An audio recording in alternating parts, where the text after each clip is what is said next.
Good afternoon, everyone, and thank you so much for joining us today for our Facebook Live.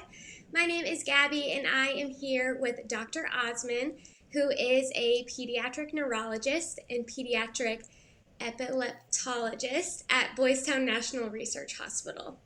So, November is actually Epilepsy Awareness Month, so for that reason, we are going to be discussing seizures and how they pertain to children.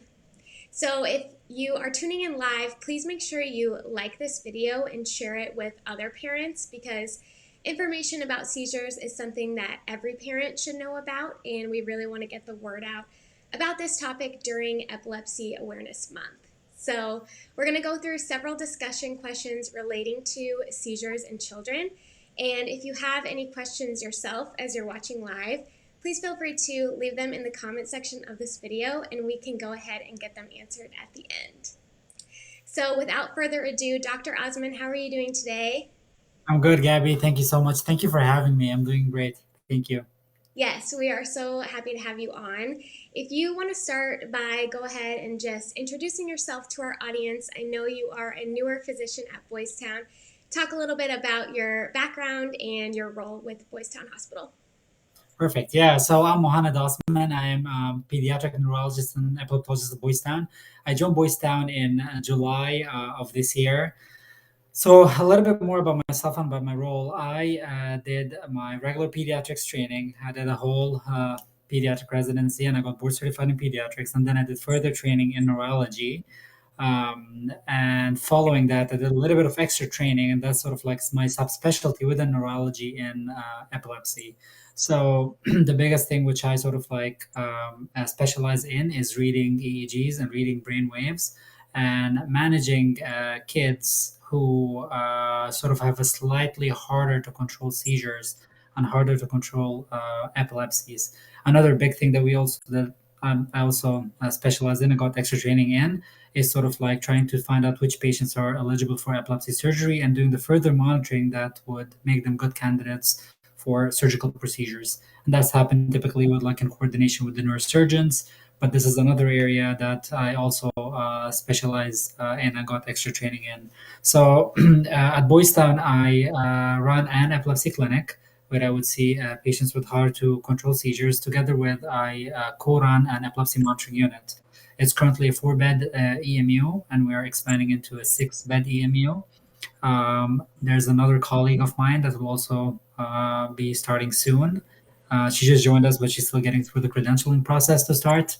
And both of us together will be running the epilepsy monitoring unit, which is a special area in the hospital where we will get kids with suspected seizures, or they can also have seizures, and we put them on EEG for several days, and we continue to look at their brainwaves 24/7 and sort of like answer different questions that might be unknown for the providers or for the parents, etc. Yeah, well, that's great. We are very lucky to have you on our team, and so it's going to be so exciting to have those new beds and new additions. So thank you for sharing that. Thank you. Yeah, so when parents think of seizures, a lot of people picture, uncontrolled jerking or spasms, but there are many ways that a seizure can present itself. So, first question is, what are the different types of seizures and their symptoms? Yeah. Okay. Yeah. So that's an excellent question. So when we look about seizures, the two big categories that we divide seizures into are generalized seizures or focal seizures. Generalized seizures are basically when there's the whole brain activity going on, abnormal activity going on at the same time, or like a group of cells in the entire brain going on abnormally or fighting abnormally at the same time, or focal seizures where only certain part of the brain or certain abnormal cells in the brain are the one that are generating the seizure focus. With that in mind, keeping both of these like different types of seizures, patient presents differently. They could present with just typical staring spells. They could just be like looking into space, and this is one of the manifestations of a generalized seizure.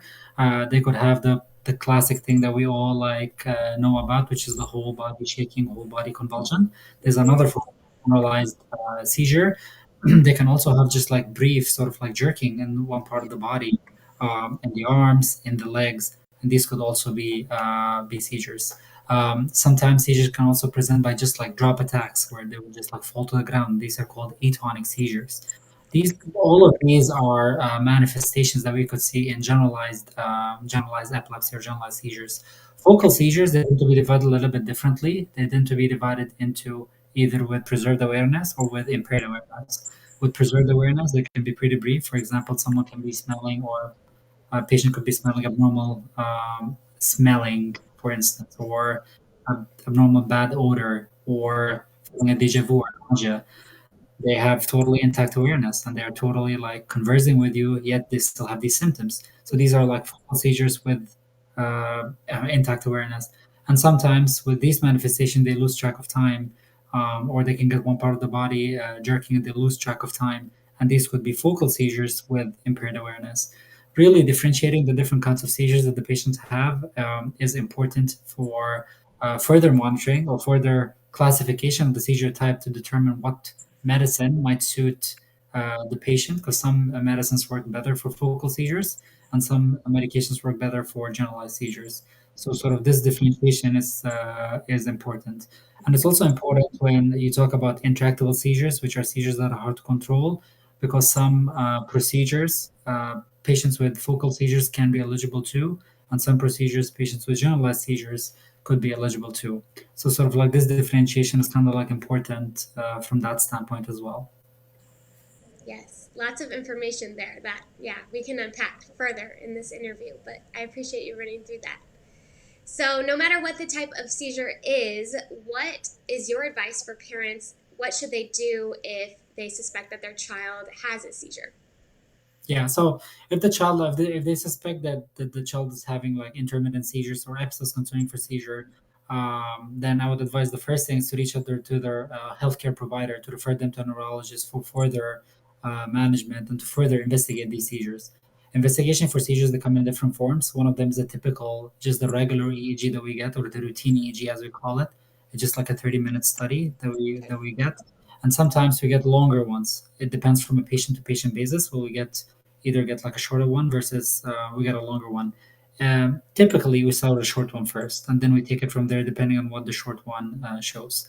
If the patient actually has a seizure while the parents are there, if the seizure is a whole body convulsion or a whole body generalized tonic-clonic seizure, I advise them the first thing is to stay calm Okay. and time the seizure, and then place the patient in a safe area. Remove everything from the surrounding. Put the patient on their side.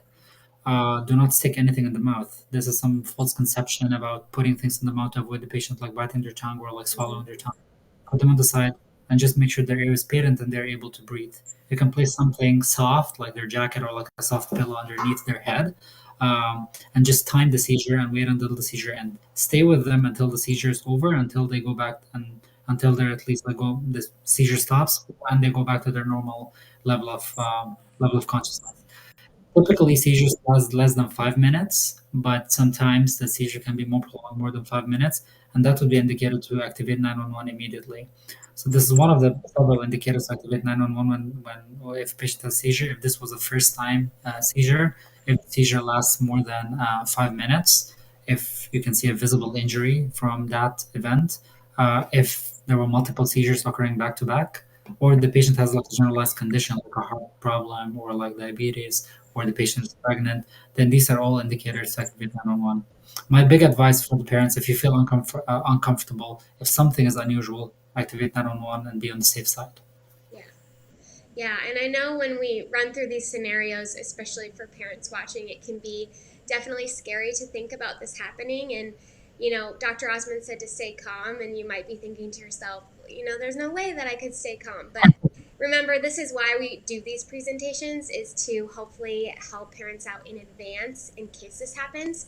So just keeping those steps in mind, just as a what if, whether it's your kid, whether you're at a soccer game and it's another kid on the team. Just totally preventative is best. So if you know these steps in advance, it might be able to help you stay a little more calm in a situation like this. Yeah, that is correct. And then where different types of seizure, for example, if a child is like staring or some events that are sort of like intermittent, they are brief and the child is back to the normal cells, I would say you can always like take a video, because this is something that right now is very, very, very helpful. Take a video of the concerning event. You can always contact your healthcare provider, and they can sort of like navigate it depending on what the symptom of concern is. Yes, definitely.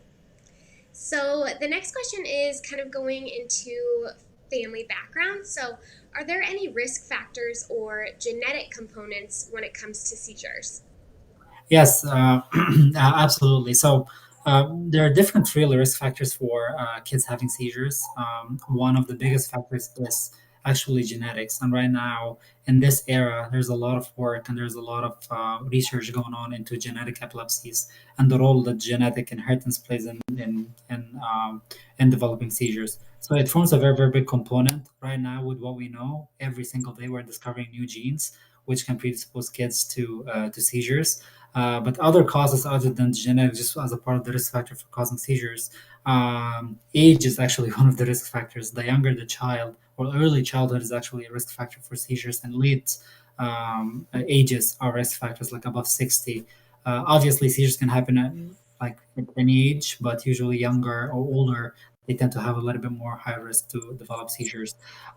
Family history, we mentioned, is one of the other big factors. Head injuries could predispose people to get seizures. Mm-hmm.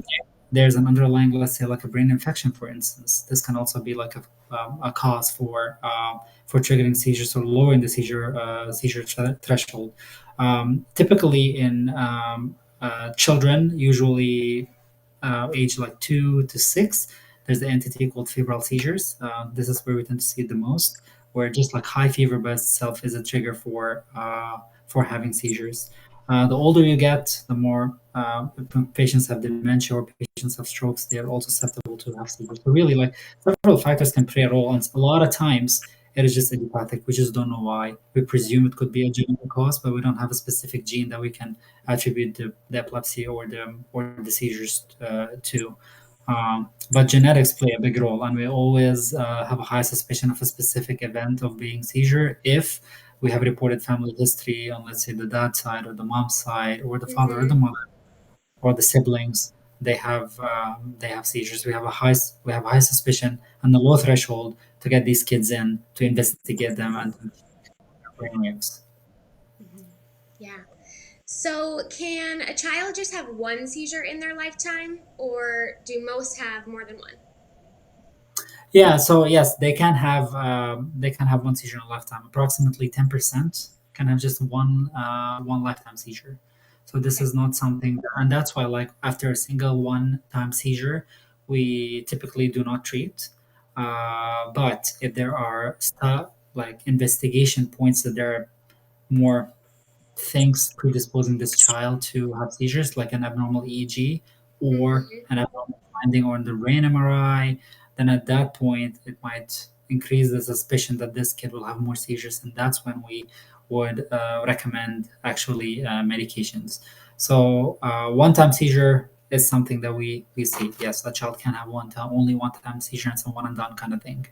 But right now, given with all the investigations that we have and the availability of them, we get an evaluation after some seizures. Some providers will just wait and watch. They wouldn't get any investigations. They'll just wait if it's a one single time seizure and the child is fine after that. They would just continue to monitor him, and if they develop any more seizures, then they will sort of like investigating. But I think right now, in most cases, we investigate after a one time seizure just to sort of like gauge on what is the chances of this happening again. Okay. Yeah. So we know that seizures can have a lot of different underlying causes, not just epilepsy. Is that correct?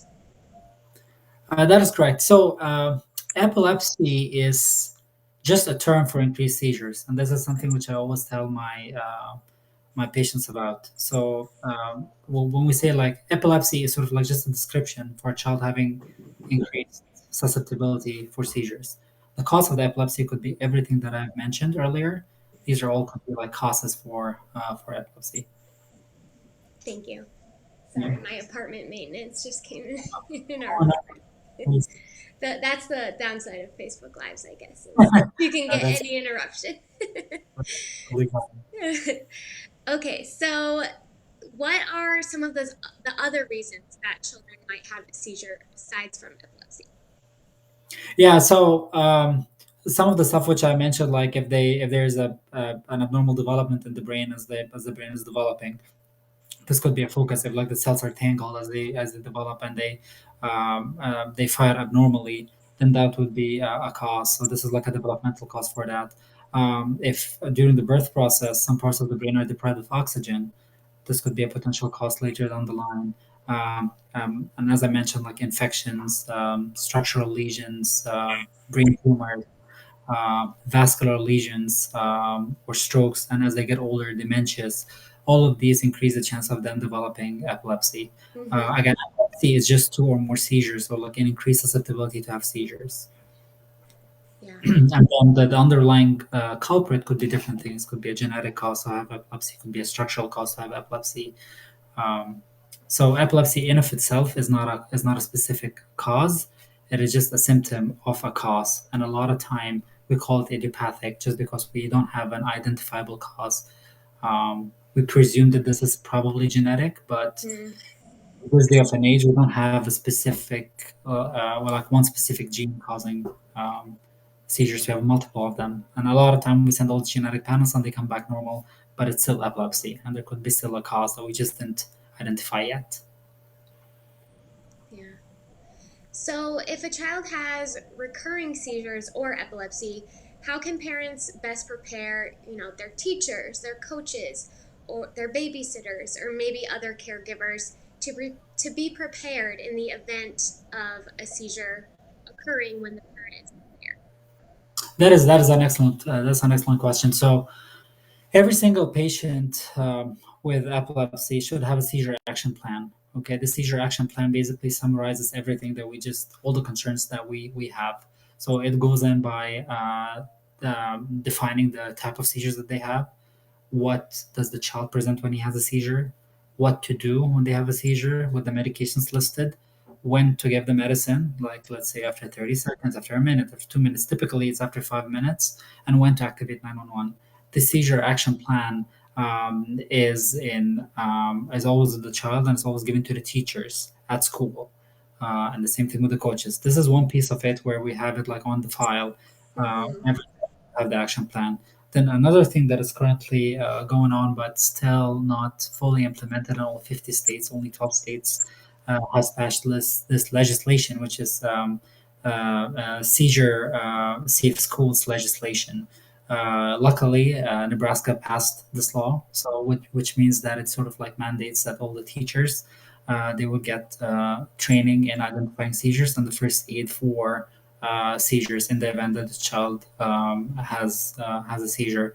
The thing about it is that even though seizures are common, um, it's not a very rare thing. About 470,000 children all across the U.S. Have epilepsy and have seizures. Yeah. There's still sort of like um, I would say under education about what to do when you have a seizure, how to act, when to activate 911. So I think by passing these legislations and these laws, we are helping these kids by making sure that everyone in their surrounding where they spend most of the time are aware and are able to take actions in a timely manner for the safety of the child. Yeah. Well, that's great. I'm so glad to know that passed. I didn't know that. Yeah, so Nebraska. Yeah. Yeah, that's so great. So, we do have just a few more questions. So, if you're watching live and you have a question for Dr. Osman, now is the time to leave it in the comment section and we can get it answered at the end here. So, this is kind of a loaded question, the next one. It is during Epilepsy Awareness Month, what is one thing that you want parents to know? Yeah, I actually want like more than one. I don't only have one You can point actually. cheat. That's fine. But so if there's one thing I want parents to know is we are always here for them.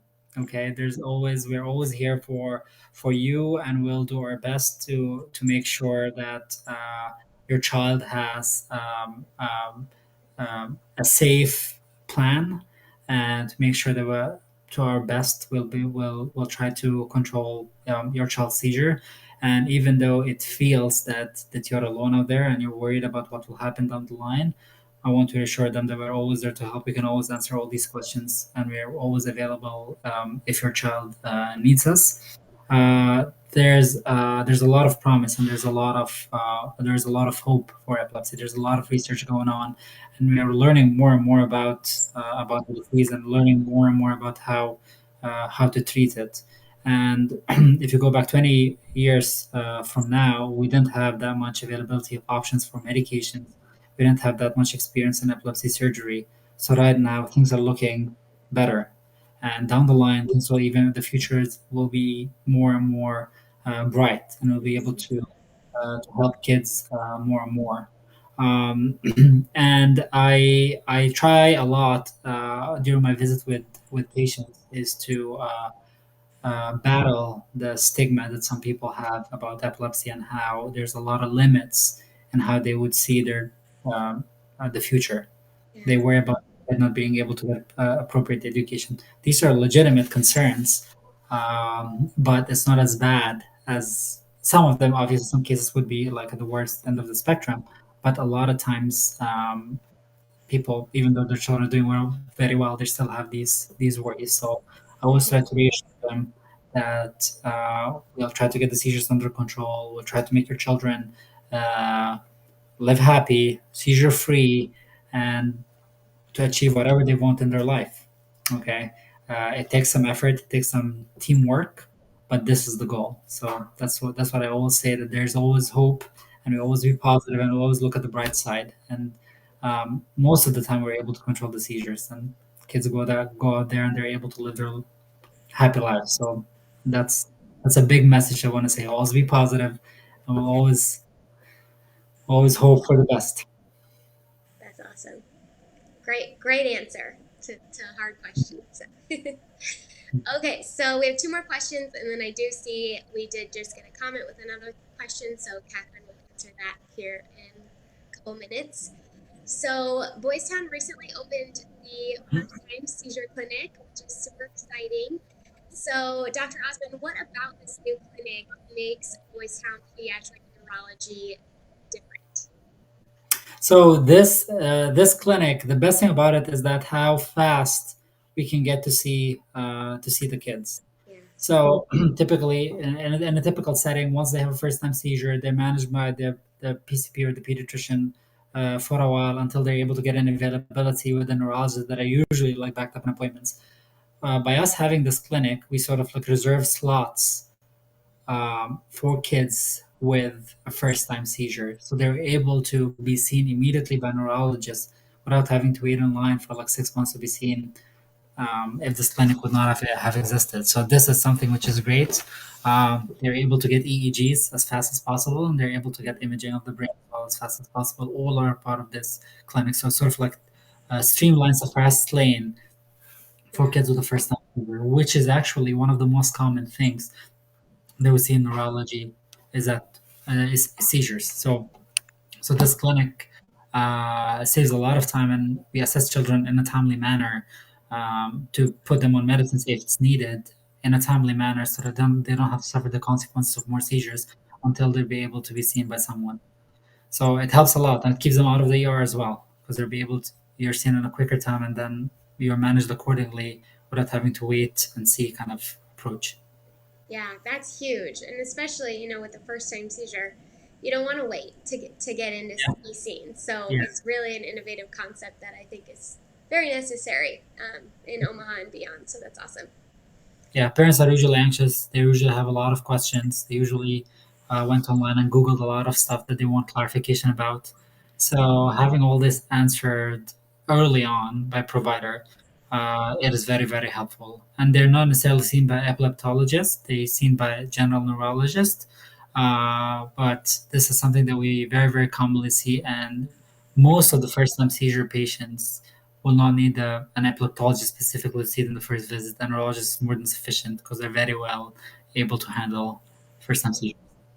Yeah, great. So we'll go ahead and move into the questions that are in the comment section here. So the first one says, If a child presents with a developmental brain disorder causing epilepsy at a young age, 4 months old, are they more likely to not gain control of seizures throughout their life?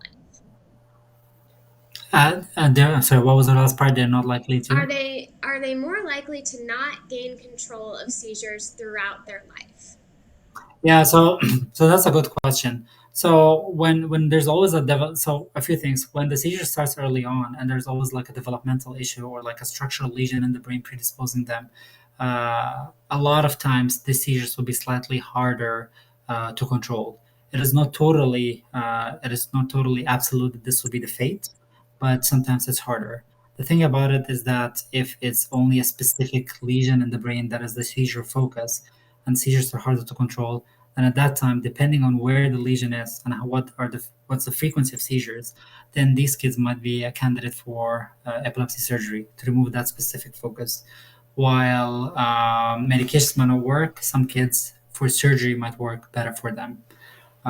So it's sort of like from a case to case kind of basis. But I think the fact that you have a specific lesion in the brain, a disorder that is in the brain that is causing the seizures, might make it a little bit harder to control. Great. And then she did comment a follow up question, and pardon if I mispronounced this, but is asking, have you seen children with a diagnosis of periventricular nodular heterotopias? Yeah. Yes, I've seen. Yes. Yes, yes, because this is part of like the workup that we have seen. So a lot of them would have seizures, and Okay. as a part of the workup, we will find periventricular heterotopias. Yes. Great. So, Catherine, if you want to ask any follow up questions for Dr. Osman, go ahead and message our page, and I can help you get them answered with that. So, okay. And then our last question here is, how can parents get in contact with you to request an appointment? Oh, perfect. Yeah. So through the Boys Town website, there's two clinic numbers. So I work in two clinics. I work one of the clinic in the West Campus, and another clinic in the downtown campus or the East Campus, which is North 30th Street. My bigger clinic availability will be in downtown campus. So if they call our office, they'll be able to get an appointment scheduled. Great. And yes, for everyone watching, I will make sure to link in the comment section the phone numbers and website to get in touch with Dr. Osman, as well as if you leave any additional follow-up questions after this live video concludes, I can go ahead and facilitate those as well. So go ahead and comment below or message our page to get your questions answered. So Dr. Osman, this was such a great conversation. I feel like you taught us so much about seizures and what parents should know. So we really appreciate your time. Thank you, Gabby. Thank you so much. Thank you for having me, and I'll be happy to answer any questions that come up. Great. Thank you so much, everyone, for watching, and may you have a wonderful Thanksgiving next week and a great rest of your Epilepsy Awareness Month. So thank you. Bye bye. Thank you. Thanks.